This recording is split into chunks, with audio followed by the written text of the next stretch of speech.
இந்த வரேங்க கிளம்பியாச்சுங்க. எங்கே எப்படி கிளம்பிட்டு தெரியுமா? எங்கள் அம்மா விட்டு ஊருக்கு என்னை நான் பிறந்த ஊருக்கு போகிறேன் பார்த்துக்கோங்க. அதாவது பிள்ளைகளுக்கு பூரா லீவில் ஒரே தான் வீட்டில் எடுத்துக்கிட்டு ஒரே தான் கயிறாமையாக எடுத்துகிட்டு இருக்காங்க.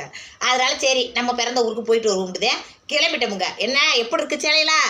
இருங்க, பூ வைக்கல, பூவுக்கு விலை ரொம்ப அதிகமாக இருக்குது. அதனால கோயில் அங்கிட்டு பாத்தினூரில் வாங்கி வச்சுக்கிறோம்ட்டு இங்கே காலங்காத்தால் எங்கனக்குள்ளே பூக்கடை, எங்களுக்கு ஒரு கிராமம் மாதிரி இது நான் இருக்கிற ஏரியா. அதனால் பூக்கடையை தேட முடியாது. அதனால சரி போகையில் அங்கிட்டு வாங்கி வச்சுக்கலாம்டாரு. சரின்ட்டு அப்படியே பார்த்துக்குங்க தலையை விட்டுச்சு வேறு. ஓடியா நண்டு ஓடியா 50 பேர் கிளம்பிட்டாங்க. இங்கே வருங்க நண்டு. அம்மாச்சி ஊருக்கு போகிறோன்னு ஒரே குசி. போய் கம்மாயில் போய் மீன் பிடிக்க, வயக்காடை பார்க்க, அம்மாச்சி வயக்காடு எள்ளு விதைச்சிருக்க முடிச்சு, நெல் விதைச்சிருக்க முடிச்சு, எல்லாத்தையும் பார்க்கறதுக்கு எல்லாரும் கிளம்பிட்டோம்.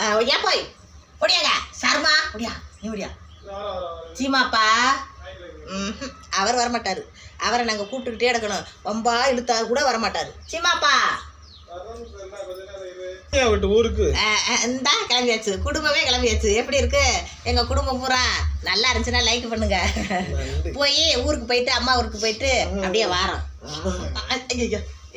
என்ன ஒரு கடிக்க வராது.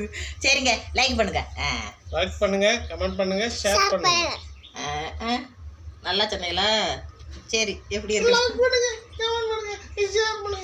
கிண்டல் அடிக்காதீங்க சும்மா, எனக்கு கடுப்பா வருது. லைக் பண்ணுங்கம்மா. இவர் எப்போ பார்த்தாலும் எனக்கு கிண்டல் அடிக்கிறதாங்க வேலை. இங்கே இவருக்கு கேமரா ஆன் பண்ணி உட்காந்துட்டாலும் அந்த கிளம்பிட்டா அப்படின்றாருங்க. ஐயோ என்னங்க என்ன சொல்றீங்க வர வரைச்சிக்கிட்டு. சரிங்க, நாங்கள் போயிட்டு வரட்டுமா? எங்கள் ஆத்தா கூப்பிட்டேங்க, ஏமா வாமா.